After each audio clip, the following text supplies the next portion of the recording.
Cyberkidz was a 13-episode American children's special effects action show that's so elusive and rare nobody knows who or what made it. Especially of so many of the cast and crew going by pseudonyms instead of their real names. We don't know if this was an attempt to cash in on the 90s American tokusatsu craze Power Rangers started, or if it's some random TV writer's passion project that other executives screwed over because they thought it was embarrassing. Either way, it was made, it aired in some parts of the world, and people have archived the series on YouTube, so let's take a look at it today. Cyberkidz follows 4 kids from all over the world who use their VR headsets to head into Cyberland, which looks like a set from that Mortal Kombat live-action show rather than anything cybernetic or futuristic.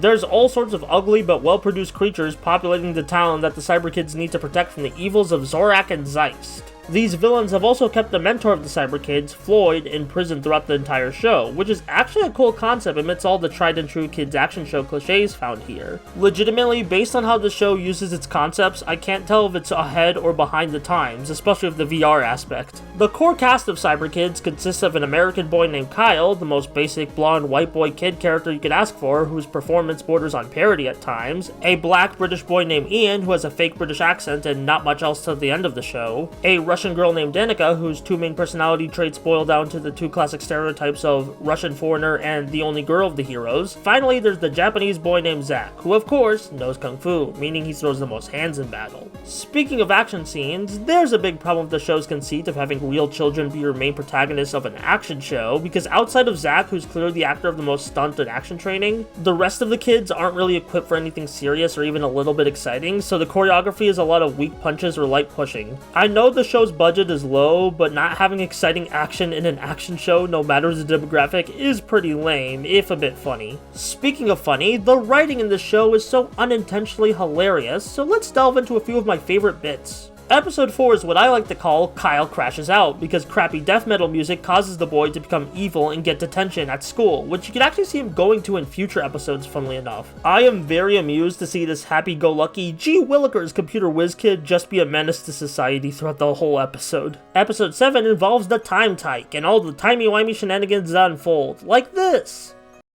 The leaders of the Russian Federation have determined that the bold new experiment with the concept of democracy has failed.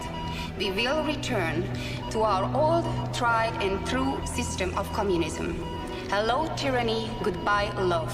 Communism is here to stay.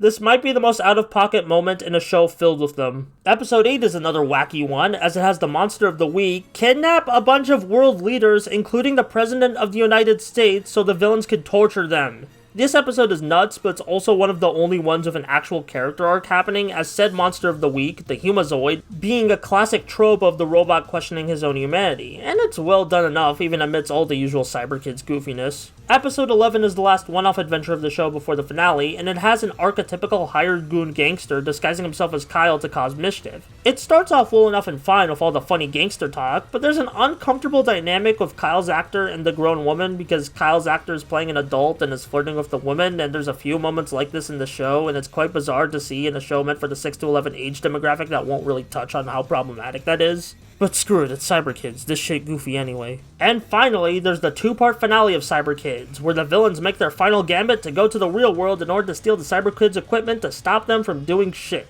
These episodes have the kids finally meet up in person and have their climactic final battle at a Los Angeles zoo in broad daylight where Ian basically kills everyone. I am not joking. There was a to-be-continued plaster at the end of the episode, but this ain't ever getting resolved, so yeah, the show ends with Ian screwing up and our heroes dying as a result. Absolute art. So what moral can we learn from this story? Watch Avatar Sentai Dawn Brothers? Legitimately, these two shows share a lot of the same DNA in terms of concepts, themes, and even a bit of the absurdist humor. But you should also watch Cyberkidz, because, yeah, it's a bad show with flat characters, questionable racial and gender stereotypes, and bad action, but it's genuinely charming, even unintentionally, in a scrappy 90s production way. It's 13 episodes of children's TV I will never forget, so thanks to all the fans and archivists out there for keeping the show circulating after all these years. We may never find out why it exists, but I'm glad Cyberkidz is Cyberkidz.